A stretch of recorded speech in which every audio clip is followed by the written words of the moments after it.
Punjabi radio USA ਸੁਣ ਰਹੇ ਸਾਰੇ ਹੀ ਮਾਨਯੋਗ ਅਤੇ ਸਤਿਕਾਰ ਸਰੋਤਿਆਂ ਨੂੰ ਪਿਆਰ ਸਤਿਕਾਰ ਸਾਧ ਨਿੱਘੀ ਜਿਹੀ ਸਤਿ ਸ੍ਰੀ ਅਕਾਲ ਸਭ ਨੂੰ ਜੀ ਨੂੰ ਆਖਦੇ ਹਾਂ। ਸੋ ਪ੍ਰੋਗਰਾਮ ਅਪਡੇਟ ਕੈਲੀਫੋਰਨੀਆ ਚ ਆਪ ਸਭ ਦਾ ਸਵਾਗਤ ਹੈ। ਮੈਂ ਰਾਜਕਨਵੀਰ ਸਿੰਘ ਜੁੜ ਚੁੱਕੇ ਨੇ ਆਪਣੇ ਨਾਲ ਹਰਜੋਤ ਸਿੰਘ ਖਾਲਸਾ ਜੀ। ਸਵਾਗਤ ਹੈ, ਸਤਿ ਸ੍ਰੀ ਅਕਾਲ। ਸਤਿ ਸ਼੍ਰੀ ਅਕਾਲ, ਧੰਨਵਾਦ ਜੀ ਆਇਆਂ ਨੂੰ। ਪੰਜਾਬੀ ਰੇਡੀਓ USA ਦੇ ਜਿੰਨੇ ਵੀ ਸਰੋਤੇ ਸਾਡੇ ਸਾਰੇ ਹੀ AM ਸਟੇਸ਼ਨ FM ਸਟੇਸ਼ਨ ਘਰਾਂ ਦੇ ਵਿੱਚ ਰੇਡੀਓ ਸੈਟਸ ਦੇ ਰਾਹੀਂ ਟੈਲੀਫੋਨ ਦੇ ਰਾਹੀਂ ਫੇਸਬੁੱਕ YouTube ਤੇ ਲਾਈਵ ਦੇਖ ਰਹੇ ਹੋ ਸੁਣ ਰਹੇ ਹੋ ਸਾਰਿਆਂ ਨੂੰ ਜੀ ਆਇਆਂ ਨੂੰ ਤੇ ਬਹੁਤ ਹੀ ਪਿਆਰ ਤੇ ਸਤਿਕਾਰ ਭਰੀ ਸਤਿ ਸ਼੍ਰੀ ਅਕਾਲ ਸਰੋਤਿਓ। ਅੱਜ ਅਪ੍ਰੈਲ ਦੀ 25 ਤਰੀਕ ਆ, ਦਿਨ ਸੋਮਵਾਰ ਆ। ਤੁਹਾਡੇ ਲਈ ਅਪਡੇਟ ਕੈਲੀਫੋਰਨੀਆ ਪ੍ਰੋਗਰਾਮ ਲੈ ਕੇ ਹਾਜ਼ਰ ਹੋਏ ਆ। ਪ੍ਰੋਗਰਾਮ ਸ਼ੁਰੂ ਕਰਨ ਤੋਂ ਪਹਿਲਾਂ ਸਾਡੇ ਅੱਜ ਦੇ ਸਪਾਂਸਰਸ ਉਹਨਾਂ ਦਾ ਧੰਨਵਾਦ। ਖਾਲਸਾ ਇੰਸ਼ੋਰੈਂਸ ਏਜੰਸੀ, ਜਿਨ੍ਹਾਂ ਦੇ ਕੋਲੋਂ ਤੁਸੀਂ ਹਰ ਇੱਕ ਤਰੀਕੇ ਦੀ ਇੰਸ਼ੋਰੈਂਸ ਕਰਵਾ ਸਕਦੇ ਹੋ। ਇੰਸ਼ੋਰੈਂਸ ਬਾਰੇ ਪਤਾ ਕਰਨ ਲਈ ਕਾਲ 408-272-2500। ਟੇਰਕੇਨਾ ਇਮੀਗ੍ਰੇਸ਼ਨ ਲਾ ਫਰਮ, ਇਮੀਗ੍ਰੇਸ਼ਨ ਦਾ ਹੋਵੇ ਕਿਸੇ ਵੀ ਤਰੀਕੇ ਦਾ ਕੰਮ, ਕਾਲ ਅਟਰਨੀ ਜੇ ਟੇਰਕੇਨਾ 4159090503। Amarjit Singh Fresno, Gurbachan Singh Nagra Sacramento, Avtar Singh Manzil Clovis, Pritpal Singh Atwal Elk Grove, Jugraj Singh Dhaliwal Ceres, Kamaljit Singh Makhan Daulatpuria Stockton, Harjinder Singh Brar Bakersfield, Zander group, ਜਿਨ੍ਹਾਂ ਦੇ ਕੋਲੋਂ ਤੁਸੀਂ ਹੋਮ ਲੋਨਸ, ਘਰ ਖਰੀਦਣ ਅਤੇ ਘਰ ਵੇਚਣ ਦੀਆਂ ਸਾਰੀਆਂ ਸਰਵਿਸਿਜ਼ ਲੈ ਸਕਦੇ ਹੋ। ਕਾਲ 8559052575। ਇੰਦਰਜੀਤ ਸਿੰਘ ਬੜਿੰਗ ਮੈਂਟੀਕਾ, ਇਹਨਾਂ ਸਭ ਦਾ ਧੰਨਵਾਦ। ਜੇਕਰ ਤੁਸੀਂ ਜਾਂ ਕੋਈ ਹੋਰ ਕਾਰੋਬਾਰ ਇਸ ਪ੍ਰੋਗਰਾਮ ਨੂੰ ਸਪਾਂਸਰ ਕਰਨਾ ਚਾਹੁੰਦੇ ਹੋ, ਸੰਪਰਕ ਕਰ ਸਕਦੇ ਹੋ ਨੰਬਰ 408-722-7698 ਦੇ ਉੱਤੇ। ਜੀ ਅੱਜ ਦੀਆਂ ਖਬਰਾਂ ਵੱਲ ਆਈਏ ਤੇ ਟੈਕਸਸ ਤੋਂ ਖਬਰ ਆ ਰਹੀ ਆ ਵੀ US ਕਸਟਮ ਤੇ ਬਾਰਡਰ ਪੈਟਰੋਲ ਏਜੰਟਸ ਨੇ ਇੱਕ ਬਹੁਤ ਵੱਡਾ ਡਰੱਗ ਬਸਟ ਕੀਤਾ ਆ, ਜਿਹਦੇ ਵਿੱਚ $35 ਮਿਲੀਅਨ ਦੀ ਮੈਥ, ਜਿਹਨੂੰ ਮੈਥਫੈਟਮੀਨ ਕਰਕੇ ਕਹਿੰਦੇ ਆ, ਉਹ ਇੱਕ ਟਰੈਕਟਰ ਟ੍ਰੇਲਰ ਟਰੱਕ ਦੇ ਵਿੱਚ ਆ ਰਹੀ ਸੀ, ਜਿਹਦੇ ਵਿੱਚ ਸਟ੍ਰਾਬੇਰੀ ਪੂਰੀ ਕਰਕੇ ਹੈਗਾ ਸਮਾਨ ਸੀ। ਤੇ ਜਿਹੜੀ ਏਜੰਸੀ ਨੇ ਇਹ ਦੱਸਿਆ ਆ ਵੀ ਅਪ੍ਰੈਲ 22 ਨੂੰ ਇਹ ਫੜਿਆ ਗਿਆ ਟਰੱਕ ਉੱਥੋਂ। ਸੋ ਬਿਲਕੁਲ, ਸੋ ਬਹੁਤ ਵੱਡੀ ਡਰੱਗ ਦੀ ਜਿਹੜੀ ਖੇਪ ਆ ਅਮਰੀਕਾ 'ਚ ਜਿਹੜੀ ਦਾਖਲ ਹੋਣ ਦੀ ਕੋਸ਼ਿਸ਼ ਸੀਗੀ, ਉਸ ਨੂੰ ਇਹਨਾਂ ਨੇ ਫੜਿਆ ਗਿਆ। 1761 ਪਾਊਂਡ ਦੀ ਕਥਿਤ ਤੌਰ ਦੇ ਉੱਤੇ ਜਿਹੜੀ ਮੈਥ ਆ ਉਹ ਸ਼ਿਪਮੈਂਟ ਦੇ ਵਿੱਚ ਲੁਕਾਈ ਹੋਈ ਸੀ। ਸਟ੍ਰਾਬੇਰੀ ਦੀ ਪਿਊਰੀ ਜਿਹੜੀ ਹੁੰਦੀ ਆ ਉਸ ਦੇ ਵਿੱਚ ਇਹਨਾਂ ਨੇ ਲੁਕਾ ਕੇ ਰੱਖੀ ਹੋਈ ਸੀ।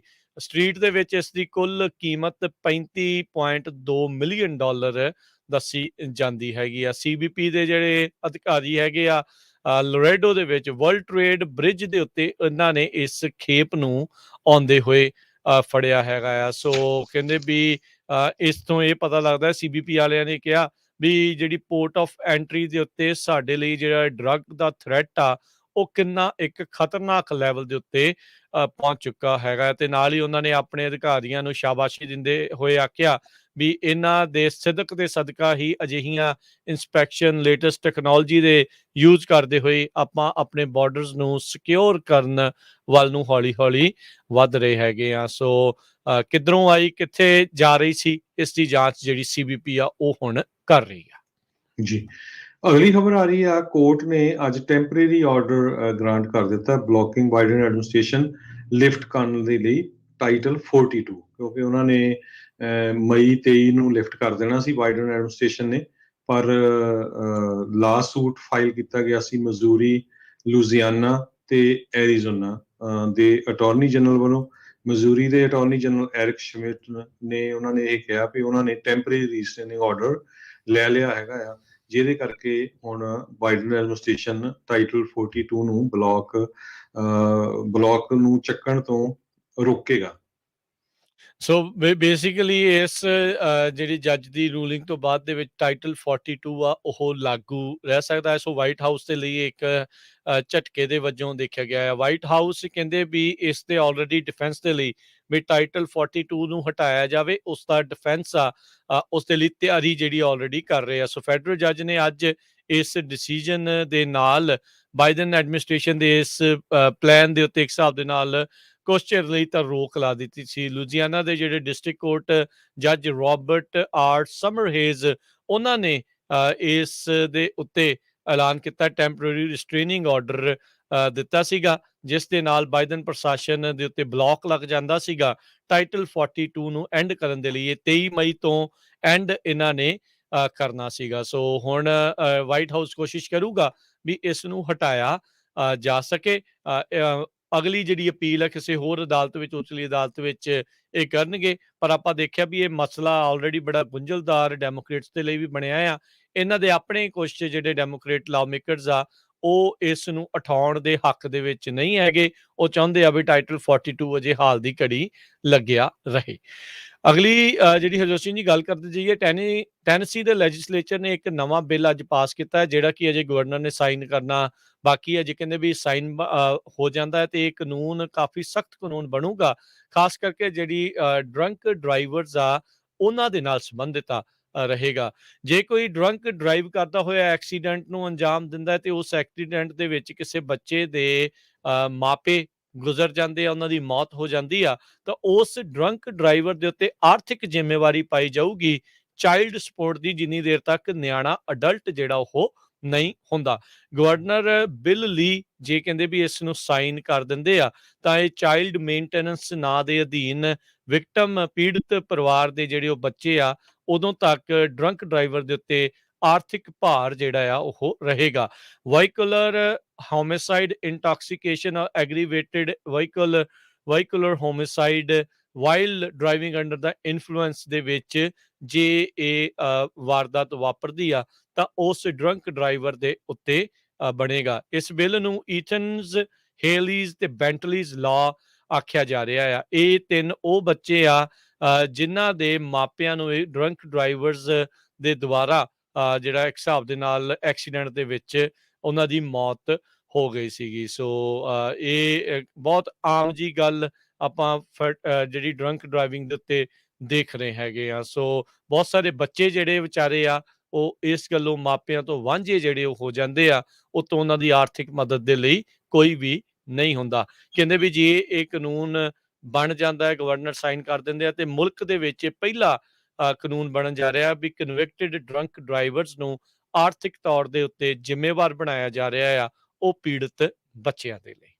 ਜੀ, ਅਗਲੀ ਖਬਰ ਵੱਲ ਚਲੀਏ। ਦੁਨੀਆ ਦੀ ਸਭ ਤੋਂ ਜ਼ਿਆਦਾ ਉਮਰ ਵਾਲੀ ਬੀਬੀ 119 ਸਾਲਾਂ ਦੀ ਜਿਹੜੀ ਜਾਪਾਨ ਦੇ ਵਿੱਚ ਸੀ, ਕੇਨ ਤਨਾਕਾ, ਉਸ ਦੀ 19 ਅਪ੍ਰੈਲ ਨੂੰ ਮੌਤ ਹੋ ਗਈ ਹੈਗੀ ਆ। ਗਿੰਨੀਜ਼ ਵਰਲਡ ਰੈਕੋਰਡ ਦੇ ਵਿੱਚ ਇਹ ਦੱਸਿਆ ਗਿਆ ਆ ਵੀ ਇਸ ਟਾਈਮ ਸਭ ਤੋਂ ਜੀਂਦੀ ਜਿਹੜੀ ਬੀਬੀ ਸੀਗੀ 119 ਸਾਲਾਂ ਦੀ ਸੀਗੀ, 119 ਸਾਲ ਤੇ ਕੁਛ ਦਿਨ ਦੀ। 1903 ਦੇ ਵਿੱਚ ਉਹਦਾ ਜਨਮ ਹੋਇਆ ਤੇ ਉਹ ਤੋਂ ਬਾਅਦ ਉਹ 19 ਸਾਲਾਂ ਦੀ ਸੀ ਜਦੋਂ ਉਹਦਾ ਵਿਆਹ ਹੋ ਗਿਆ। ਤੇ ਉਹਦਾ ਜਿਹੜਾ ਘਰ ਵਾਲਾ ਸੀ ਇੱਕ ਸ਼ਾਪ ਦਾ ਓਨਰ ਸੀ, ਰਾਈਸ ਸ਼ਾਪ ਦਾ, ਚੌਲਾਂ ਵਾਲੀ ਸ਼ਾਪ ਦਾ। ਤੇ ਕਹਿੰਦੇ 103 ਸਾਲ ਤੱਕ ਜਦੋਂ ਉਹ ਓਲਡ ਸੀ ਤੇ ਉਹ ਉਸੇ ਸ਼ਾਪ ਦੇ ਵਿੱਚ ਕੰਮ ਕਰਦੀ ਰਹੀ ਹੈਗੀ ਆ। ਉਸਨੇ ਕਹਿੰਦੇ 2 ਵਰਲਡ ਵਾਰ, ਹੋਰ ਜਿਹੜਾ USA ਦਾ ਅਟੈਕ ਸੀ ਜਾਪਾਨ ਦੇ ਉੱਤੇ, ਉਸ ਤੋਂ ਬਾਅਦ ਹੁਣ ਕਰੋਨਾ, ਸਾਰੇ ਕਾਸੇ ਤੋਂ ਉਹ ਬਚ ਨਿਕਲੀ। 2020 ਦੇ ਵਿੱਚ ਜਾਪਾਨ ਦੇ ਵਿੱਚ ਕਹਿੰਦੇ 1565 ਦੇ ਪਿੱਛੇ ਇੱਕ ਬੰਦਾ 100 ਸਾਲ ਤੋਂ ਉੱਪਰ ਓਲਡ ਸੀਗਾ। ਉਹਦੇ ਵਿੱਚ ਮੈਜੋਰਿਟੀ ਜਿਹੜੇ 88% ਆ ਉਹ ਬੀਬੀਆਂ ਹੀ ਹੈਗੀਆਂ। ਜੀ ਬਿਲਕੁਲ। ਅਗਲੀ ਜਿਹੜੀ ਹਰਜੋਤ ਸਿੰਘ ਜੀ ਗੱਲ ਕਰਦੇ ਜਾਈਏ, ਟਵਿੱਟਰ ਦੇ ਬਾਰੇ ਜਿਹੜੀ ਖਬਰ ਇਹ ਆ ਰਹੀ ਸੀਗੀ, ਕਹਿੰਦੇ ਈਲਨ ਮਸਕ ਤੇ ਟਵਿੱਟਰ ਦੇ ਦਰਮਿਆਨ $44 ਬਿਲੀਅਨ ਦਾ ਸਮਝੌਤਾ ਇਹ ਹੋ ਚੁੱਕਾ ਹੈ। ਸਵੇਰੇ ਆਪਾਂ ਦੱਸ ਰਹੇ ਸੀਗੇ ਵੀ ਸ਼ਾਇਦ ਟਵਿੱਟਰ ਵਾਲੇ $44 ਬਿਲੀਅਨ ਕੈਸ਼ ਪ੍ਰਾਈਸ ਦੇ ਉੱਤੇ ਈਲਨ ਮਸਕ ਨੂੰ ਆਪਣੀ ਕੰਪਨੀ ਜਿਹੜੀ ਉਹ ਵੇਚ ਸਕਦੇ ਆ, ਹਾਮੀ ਜਿਹੜੀ ਉਹ ਭਰ ਸਕਦੇ ਆ। ਸੋ ਕਹਿੰਦੇ ਵੀ ਅਕਸਰ ਆਖਿਰਕਾਰ ਇਸ ਦੇ ਉੱਤੇ ਗੱਲ ਪਹੁੰਚ ਚੁੱਕੀ ਹੈਗੀ ਆ। ਸੋ ਈਲਨ ਮਸਕ ਨੇ ਜਿਹੜੀ ਟਵਿੱਟਰ ਦੀ $44 ਬਿਲੀਅਨ ਕੈਸ਼ ਪ੍ਰਾਈਸ ਦੇ ਵਿੱਚ ਕਹਿੰਦੇ ਵੀ ਉਹ ਖਰੀਦਣ ਜਾ ਰਿਹਾ ਆ। ਈਲਨ ਮਸਕ ਕਹਿੰਦਾ ਵੀ ਮੈਂ ਇਸ ਪਲੇਟਫਾਰਮ ਨੂੰ ਫਰੀडम ਆਫ ਸਪੀਚ ਦੇ ਲਈ, ਫ੍ਰੀ ਸਪੀਚ ਦੇ ਲਈ ਜਿਹੜਾ ਉਹ ਵਰਤਿਆ ਜਾਊਗਾ। ਹਰ ਇੱਕ ਨੂੰ ਇਸ ਦੇ ਵਿੱਚ ਖੁੱਲ੍ਹ ਕੇ ਆਜ਼ਾਦ ਹੋ ਕੇ ਬੋਲਣ ਦੀ ਆਜ਼ਾਦੀ ਜਿਹੜੀ ਉਹ ਰਹੇਗੀ। ਸੋ ਉਸ ਤੋਂ ਬਾਅਦ ਦੇ ਵਿੱਚ ਇਹ ਖਬਰ ਚੱਲੀ ਸੀ ਵੀ ਸ਼ਾਇਦ ਟਰੰਪ ਹੁਣੀ ਵਾਪਸ ਆ ਜਾਣ, ਪਰ ਉਹ ਕਹਿੰਦੇ ਆ ਵੀ ਆਪਣੇ ਵੱਲੋਂ ਜਿਹੜੀ ਉਹਨਾਂ ਦੀ ਆਪਣੀ ਟਰੁਥ ਸੋਸ਼ਲ ਵੈਬਸਾਈਟ ਆ, ਇੱਕ ਜਿਹੜਾ ਪਲੇਟਫਾਰਮ ਆ, ਉਸ ਦੇ ਉੱਤੇ ਹੀ ਰਹਿਣਗੇ, ਉਸ ਦੇ ਉੱਤੇ ਹੀ ਜਿਹੜਾ ਜ਼ੋਰ ਲਾਉਣਗੇ। ਹਾਲ ਦੀ ਘੜੀ ਟਵਿੱਟਰ ਦੇ ਵਿੱਚ ਉਹ ਮੁੜ ਕੇ ਵਾਪਸ ਸ਼ਾਇਦ ਨਹੀਂ ਆਉਣ। ਹਾਲ ਦੀ ਘੜੀ ਤਾਂ ਉਹਨਾਂ ਨੂੰ ਅਜੇ ਬੈਨ ਕਰਕੇ ਹੀ ਰੱਖਿਆ ਹੋਇਆ ਆ, ਪਰ ਜਦੋਂ ਇਹ ਪੂਰਾ ਪ੍ਰੋਸੈਸ ਕੰਪਲੀਟ ਹੋ ਜਾਊਗਾ, ਈਲਨ ਮਸਕ ਕੋਲ ਇਹ ਪੂਰੀ ਤਰ੍ਹਾਂ ਕੰਪਨੀ ਉਸਦੇ ਅਧੀਨ ਆ ਜਾਊਗੀ, ਕਿ ਉਹ ਫੈਸਲਾ ਲੈਂਦੇ ਆ ਕਿ ਨਹੀਂ, ਇਸ ਉੱਤੇ ਵੀ ਹਰ ਇੱਕ ਦੀ ਨਜ਼ਰ ਜੀ ਰਹੇਗੀ। ਲਿਓਨ ਮਸਕ ਨੇ ਇਹ ਵੀ ਕਿਹਾ ਹੈ ਵੀ ਜਿਸ ਤਰ੍ਹਾਂ ਫੇਸਬੁੱਕ ਇੰਸਟਾਗ੍ਰਾਮ ਦੇ ਉੱਤੇ ਜਾਂ ਹੋਰ ਸੋਸ਼ਲ ਮੀਡੀਆ ਐਪਸ ਆ, ਇਦਾਂ ਦਾ ਬਟਨ ਨਹੀਂ ਹੁੰਦਾ ਜਿਹਦੇ ਤੇ ਤੁਸੀਂ ਕੰਟੈਂਟ ਲਿਖਦੇ ਹੋ ਉਹਨੂੰ ਚੇਂਜ ਕਰ ਸਕੋ, ਪਰ ਇਹ ਇੱਕ ਇਹਦੇ ਤੇ ਐਡਿਟ ਬਟਨ ਹੋਊਗਾ ਜਿਹਦੇ 'ਚ ਤੁਸੀਂ ਆਪਣਾ ਟਵੀਟ ਕੀਤਾ ਹੋਇਆ ਉਸ ਨੂੰ ਚੇਂਜ ਵੀ ਕਰ ਸਕੋਗੇ, ਤੇ ਨਾਲ ਦੀ ਨਾਲ ਟਵਿੱਟਰ ਅਲੋਗਰਿਥਮ ਨੂੰ ਵੀ ਜਿਹੜੇ ਪਬਲਿਕਲੀ ਅਵੇਲੇਬਲ ਕਰੂਗਾ। ਉਹ ਕਹਿੰਦੇ ਵੀ ਜਿਹੜੀਆਂ ਉਹਨਾਂ ਦੇ ਉਲਟ ਵੀ ਕੋਈ ਜਿਹੜਾ ਉਹਨਾਂ ਦਾ ਕੋਈ ਕਹਿੰਦੇ ਵਿਰੋਧੀ ਵੀ ਹੈਗਾ ਉਹਨੂੰ ਵੀ ਉਹ ਬਲੌਕ ਨਹੀਂ ਕਰੂਗਾ। ਸੋ ਇਸ ਤੋਂ ਲੱਗਦਾ ਆ ਵੀ ਪ੍ਰੈਜ਼ੀਡੈਂਟ ਟਰੰਪ ਜ਼ਰੂਰ ਇੱਕ ਵਾਰੀ ਫੇਰ ਟਵਿੱਟਰ ਤੇ ਆ ਜਾਣਗੇ। ਜੀ ਦੇਖੋ ਜਿਹੜਾ ਇਸ ਦੇ ਵਿੱਚ ਬਣਦਾ ਕੀ ਹੈ, ਉੱਦਾਂ ਐਡਿਟ ਦਾ ਜਿਹੜਾ ਬਟਨ ਆ ਫੇਸਬੁੱਕ ਵਾਲਿਆਂ ਨੇ ਕਾਫੀ ਚਿਰ ਤੋਂ ਦਿੱਤਾ ਹੈਗਾ। ਜੇ ਕੋਈ ਪੋਸਟ ਕਰਦਾ ਤੇ ਉਸਨੂੰ ਐਡਿਟ ਕਰਕੇ ਚੇਂਜਸ ਜਿਹੜੇ ਆ ਆਪਣੇ ਉਸ ਹੈਡਿੰਗ ਦੇ ਵਿੱਚ ਕਰ ਜੀ ਸਕਦੇ ਆ। ਇਹ ਟੈਸਲਾ ਦੀ ਹੋਈ, ਜੇ ਹਰਜੋਤ ਸਿੰਘ ਜੀ CEO ਦੀ ਗੱਲ ਕਰਦੇ ਜਾਈਏ, ਇਹ ਜਿਹੜਾ ਫਰੀਮੌਂਟ ਦੇ ਵਿੱਚ ਇਹਨਾਂ ਦੀ ਕੰਪਨੀ ਸੀ ਜਿਨ੍ਹਾਂ ਉੱਤੇ ਬਹੁਤ ਵੱਡਾ ਲਾ ਸੂਟ ਚੱਲਿਆ ਸੀ, ਇੱਕ ਕਾਲੇ ਮੂਲ ਦੇ ਉਹਨਾਂ ਦੇ ਮੁਲਾਜ਼ਮ ਨੂੰ ਕਿਸ ਤਰੀਕੇ ਦੇ ਨਾਲ ਸਲੂਕ ਕੀਤਾ ਗਿਆ, ਰੇਸ਼ੀਅਲ ਸਲਰਸ ਵਰਤੇ ਗਏ ਆ। ਹੁਣ ਕਹਿੰਦੇ ਵੀ ਇਹ ਗੱਲਾਂ ਸਾਹਮਣੇ ਆ ਰਹੀਆਂ ਟੈਸਲਾ ਦੀ ਹੀ, ਇਹ ਜਿਹੜੇ ਫ੍ਰੀ ਸਪੀਚ ਐਬਸੋਲਿਸਟ ਜਿਹੜੇ ਬਣ ਰਹੇ ਆ, ਉਹ ਇਹੀ ਕਹਿ ਰਹੇ ਆ ਵੀ ਇਹਨਾਂ ਦੀ ਕੰਪਨੀ ਦੇ ਵਿੱਚ ਜਿਹੜੇ ਕਾਲੇ ਮੂਲ ਦੇ ਬੰਦੇ ਨੂੰ, ਮੁਲਾਜ਼ਮ ਨੂੰ ਵੈਲਕਮ ਟੂ ਸਲੇਵ ਹਾਊਸ ਦੇ ਨਾਲ ਗ੍ਰੀਟ ਕੀਤਾ ਜਾਂਦਾ ਸੀ, ਵੀ ਆ ਜਾ ਗੁਲਾਮਾਂ ਦੇ ਘਰ ਦੇ ਵਿੱਚ ਤੇਰਾ ਜਿਹੜਾ ਆ ਉਹ ਸਵਾਗਤ ਆ। ਕਹਿੰਦੇ ਵੀ ਮੈਨੇਜਰ ਇਸ ਤਰੀਕੇ ਦੇ ਨਾਲ ਬਲੈਕ EMPLOYEE ਨੂੰ ਟ੍ਰੀਟ ਕਰਦਾ ਸੀ। ਇਹ ਜਿਹੜਾ ਬਲੈਕ EMPLOYEE ਦਾ ਦਾਵਾ ਹੈਗਾ ਆ ਇਸ ਲਾ ਸੂਟ ਦੇ ਵਿੱਚ ਆਲਰੇਡੀ ਮਲਟੀ ਮਿਲੀਅਨ ਡਾਲਰ ਦਾ ਹਰਜਾਨਾ ਤੇ ਜਿਹੜੀ ਸੈਟਲਮੈਂਟ ਆ ਉਸ ਦੇ ਲਈ ਆਲਰੇਡੀ ਇੱਕ ਕਾਰਵਾਈ ਉਹ ਹੋ ਚੁੱਕੀ ਹੈਗੀ ਜੀ ਆ। ਇਹ ਵੀ ਸੋਤਿਆਂ ਨੂੰ ਦੱਸਦੀ ਜਾਈਏ, ਜਿਹੜੇ ਟਵਿੱਟਰ ਦਾ CEO ਆ ਉਸ ਦਾ ਨਾਮ ਪ੍ਰਾਗ ਅਗਰਵਾਲ ਆ, ਇੰਡੀਅਨ ਮੂਲ ਦਾ CEO ਆ। ਤੇ ਜਦੋਂ ਉਹਨਾਂ ਨੂੰ ਪੁੱਛਿਆ ਗਿਆ ਵੀ ਹੁਣ ਕਿਉਂਕਿ ਪ੍ਰੈਜ਼ੀਡੈਂਟ ਟਰੰਪ ਤਾਂ ਇਹਦੀ ਸਿਫਤ ਕਰਦੇ ਹੀ ਰਹਿੰਦੇ ਆ ਇਲੋਨ ਮਸਕ ਦੀ, ਵੀ ਹੁਣ ਵਾਪਸ ਉਹ ਆ ਜਾਊਗੇ, ਕਹਿੰਦੇ ਇਹ ਕੁਐਸਚਨ ਜਿਹੜਾ ਤੁਸੀਂ ਮਸਕ ਨੂੰ ਜਾ ਕੇ ਪੁੱਛਿਓ। ਸੋ ਇਹ ਵੀ ਹੋ ਸਕਦਾ ਪ੍ਰਾਗ ਅਗਰਵਾਲ ਹੁਣੀ ਕਿਸੇ ਹੋਰ ਕੰਪਨੀ ਦੇ ਵਿੱਚ ਵੀ ਜਾ ਸਕਦੇ ਆ ਜਾਂ ਇਸ ਦੇ ਵਿੱਚ ਵੀ ਕੰਮ ਕਰ ਸਕਦੇ। ਥੋੜੇ ਚਿਰ ਹੀ ਹੋਇਆ ਸੀ ਇਹਨਾਂ ਨੂੰ ਅਜੇ CEO ਬਣਿਆ ਨੂੰ, ਜਦ ਜਿਹੜੇ ਟਵਿੱਟਰ ਦੇ ਫਾਊਂਡਰ ਆ ਉਹਨਾਂ ਨੇ ਇਸ ਕੰਪਨੀ ਨੂੰ ਇੱਕ ਹਿਸਾਬ ਦੇ ਨਾਲ ਇਸ ਅਹੁਦੇ ਨੂੰ ਉਹਨਾਂ ਨੇ ਛੱਡ ਦਿੱਤਾ ਸੀਗਾ। ਅਗਲੀ ਖਬਰ ਵਿੱਚ ਚੱਲੀਏ, ਟਰੱਕਿੰਗ ਲਈ ਇੱਕ ਵਾਰੀ ਫੇਰ ਬੜੀ ਬੁਰੀ ਖਬਰ ਆ ਰਹੀ ਆ। ਰਾਜਕਨਵੀਰ ਸਿੰਘ ਜੀ ਕਹਿੰਦੇ ਪਈ ਜਿਹੜਾ ਚਾਈਨਾ ਦਾ ਡਿਕਟੇਟਰ ਹੀ ਕਹਿ ਸਕਦੇ ਪ੍ਰੈਜ਼ੀਡੈਂਟ ਹੈਗਾ ਜੀ ਜਿੰਗਪਿੰਗ, ਉਸਨੇ ਬਹੁਤ ਸਾਰੇ ਸ਼ਹਿਰ ਲੋਕਡਾਊਨ ਕਰ ਦਿੱਤੇ ਆ, ਤੇ ਇਸ ਸਾਰੇ ਕਾਸੇ ਦੇ ਨਾਲ ਕਹਿੰਦੇ ਪਈ ਆਉਣ ਵਾਲਾ ਜਿਹੜਾ ਗਰਮੀਆਂ ਸਮਰ ਆ ਉਹ ਟਰੱਕਰਸ ਦੇ ਲਈ ਬਹੁਤ ਬੁਰਾ ਹੋਊਗਾ। ਇਹ ਫਰੇਟ ਵੇਵਸ ਨੇ ਦੱਸਿਆ, ਕਹਿੰਦੇ ਪਈ ਹੁਣ ਉੱਥੋਂ ਕੰਟੇਨਰ ਹੋਰ ਨਹੀਂ ਆਣੇ ਕਿਉਂਕਿ ਸਾਰਾ ਕੁਝ ਉਹਨੇ ਸ਼ਟਡਾਊਨ ਕਰ ਦਿੱਤਾ ਹੈ, ਤੇ ਜਿਹੜੇ ਖਾਸ ਕਰਕੇ ਪੋਰਟ ਦੇ ਨਾਲ ਲੋਕ ਕੰਮ ਕਰਦੇ ਟਰੱਕਿੰਗ ਵਾਲੇ ਉਹਨਾਂ ਦੇ ਉੱਤੇ ਵੀ ਇਹ ਬਹੁਤ ਵੱਡਾ ਅਸਰ ਪਊਗਾ। 16% ਦੇ ਕਰੀਬ USA ਦੇ ਵਿੱਚ ਜਿਹੜੇ ਕੰਟੇਨਰਸ ਆ ਉਹ ਚਾਈਨਾ ਤੋਂ ਆਉਂਦੇ ਹੈਗੇ ਆ।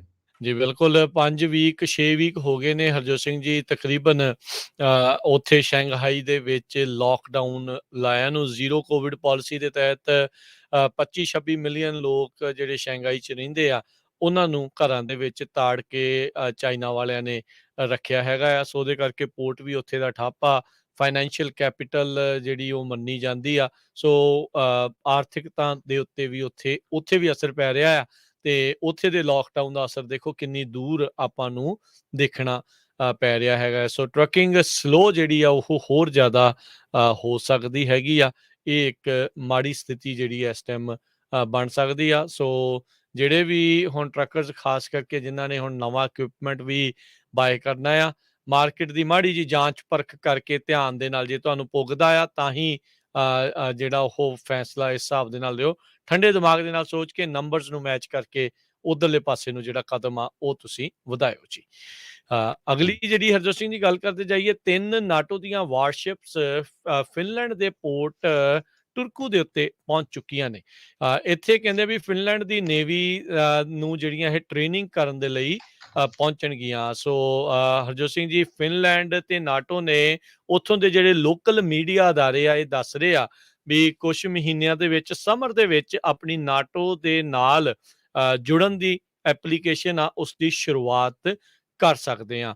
ਉਧਰ ਫਿਨਲੈਂਡ ਨੇ ਤਾਂ ਕਹਿੰਦੇ ਵੀ ਆਲਰੇਡੀ ਆਪਣੇ ਲੋਕਾਂ ਨੂੰ, ਤੇ ਉੱਥੋਂ ਦੇ ਲੋਕ ਤਿਆਰੀ ਕੱਸ ਰਹੇ ਆ ਵੀ ਜੇ ਰੂਸ ਨੇ ਹਮਲਾ ਕਰ ਦਿੱਤਾ ਤੇ ਹਥਿਆਰ ਦੀ ਸਿਖਲਾਈ ਲੈਣੀ ਉਹਨਾਂ ਨੇ ਸ਼ੁਰੂ ਕਰ ਦਿੱਤੀ। ਉਹ ਨਾਲ ਦੇ ਨਾਲ ਜਿਹੜੀਆਂ 3 ਨਾਟੋ ਦੀਆਂ ਵਾਰਸ਼ਿਪਸ ਆ ਉਹਨਾਂ ਨੂੰ ਵੀ ਉੱਥੇ ਘੱਲ ਦਿੱਤਾ ਗਿਆ ਆ, ਉਹਨਾਂ ਨੂੰ ਟ੍ਰੇਨਿੰਗ ਦੇਣ ਦੇ ਲਈ।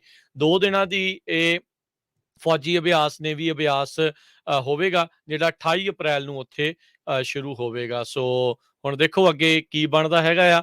ਰੂਸ ਨੇ ਯੂਕਰੇਨ ਦੇ ਉੱਤੇ ਆਲਰੇਡੀ ਹਮਲਾ ਕੀਤਾ ਆ ਤੇ ਉਹਨਾਂ ਨੇ ਧਮਕੀ ਦਿੱਤੀ ਸੀ ਸਵੀਡਨ ਤੇ ਫਿਨਲੈਂਡ ਨੂੰ ਵੀ, ਜੇ ਤੁਸੀਂ ਨਾਟੋ ਦੇ ਮੈਂਬਰ ਬਣੇ ਤਾਂ ਅਸੀਂ ਤੁਹਾਡਾ ਵੀ ਯੂਕਰੇਨ ਵਾਲਾ ਹਸ਼ਰ ਕਰ ਸਕਦੇ ਹੈਗੇ ਆ। ਫਿਨਲੈਂਡ ਦਾ 1300 ਕਿਲੋਮੀਟਰ 810 ਮੀਲ ਦਾ ਲੈਂਡ ਬਾਰਡਰ ਲੱਗਦਾ ਆ ਰੂਸ ਦੇ ਨਾਲ।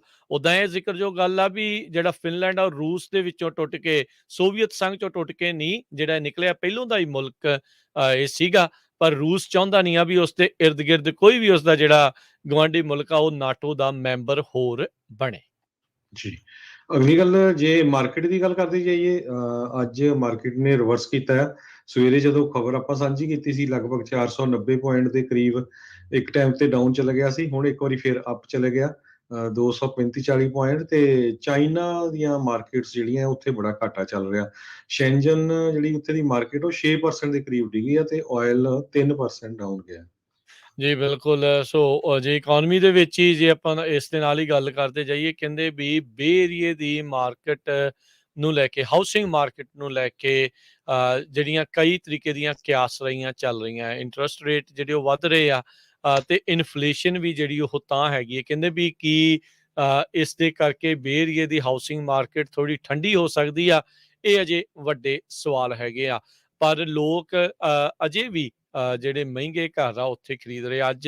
ਅੱਜ ਹੀ ਮੈਨੂੰ ਇੱਕ ਪਤਾ ਲੱਗਾ, ਮੇਰੇ ਇੱਕ ਦੋਸਤ ਨੇ 1300 ਸਕੁਅਰ ਫੁੱਟ ਦਾ, ਹਰਜੋਤ ਸਿੰਘ ਜੀ, ਇੱਕ ਘਰ 1.4 1.5 ਮਿਲੀਅਨ ਦੀ ਕੀਮਤ ਦਾ ਬੇ ਏਰੀਏ ਦੇ ਵਿੱਚ ਖਰੀਦਿਆ। ਸੋ ਅਜੇ ਵੀ ਕੀਮਤਾਂ ਨੂੰ ਜਿਹੜੇ ਆ ਉਹ ਪੂਰੀ ਤਰ੍ਹਾਂ ਅੱਗ ਲੱਗੇ ਹੈਗੇ ਆ। So average mortgage rate 5.1% 30 year fix ਦਾ ਇਹ ਪਹੁੰਚ ਚੁੱਕਾ ਹੈ ਫਰੈਡੀ ਮੈਕ ਦੇ ਤਹਿਤ। ਅਗਸਤ ਦੇ ਵਿੱਚ ਕੁਝ ਮਹੀਨੇ ਪਹਿਲਾਂ ਹੀ ਇਹ 2.7% ਦੇ ਉੱਤੇ ਸੀ। ਦਸੰਬਰ ਤੋਂ ਬਾਅਦ ਦੇ ਵਿੱਚ ਇਸ ਨੇ ਹੌਲੀ ਹੌਲੀ ਉੱਤੇ ਵੱਲ ਨੂੰ ਵਧਣਾ ਸ਼ੁਰੂ ਕਰ ਦਿੱਤਾ ਸੀਗਾ। ਫੈਡ ਨੇ ਆਲਰੇਡੀ 25 ਬੇਸਿਸ ਪੁਆਇੰਟ ਇੰਟਰਸਟ ਇਹ ਵਧਾਇਆ ਹੈਗਾ ਆ ਤੇ ਇਸ ਸਾਲ ਦੇ ਵਿੱਚ 1% ਤੱਕ ਮੇਬੀ 75 ਬੇਸਿਸ ਪੁਆਇੰਟ ਹੋਰ ਵਧਾ ਸਕਦੇ ਹੈਗੇ ਆ। ਸੋ ਕਾਫੀ ਜਿਹੜਾ ਆ ਹਰਜੋਤ ਸਿੰਘ ਜੀ ਕੰਮ ਜਿਹੜਾ ਉਹ ਵੱਧਦਾ ਜਾ ਰਿਹਾ। ਕਹਿੰਦੇ ਵੀ ਹੁਣ ਜੀ ਜੇ ਕੋਈ $2 ਮਿਲੀਅਨ ਦੀ ਮਾਰਗੇਜ ਲੈ ਰਿਹਾ ਆ ਹਾਈ ਇੰਟਰਸਟ ਰੇਟ ਦਾ ਮਤਲਬ ਆ ਵੀ $1000 ਐਕਸਟਰਾ ਮੰਥ ਦਾ ਜਿਹੜਾ ਹੈ ਉਹਨਾਂ ਨੂੰ ਦੇਣਾ ਪੈ ਜੀ ਸਕਦਾ ਹੈਗਾ ਆ। ਯੂਐਸਏ ਦੇ ਵਿੱਚ ਜਿਹੜੀ ਹਾਊਸਿੰਗ ਦੀ ਇਨਵੈਂਟਰੀ ਆ ਜ਼ੀਲੋ ਦੇ ਮੁਤਾਬਕ 52% ਘੱਟ ਆ ਪ੍ਰੀ ਪੈਂਡੇਮਿਕ ਲੈਵਲ ਤੋਂ।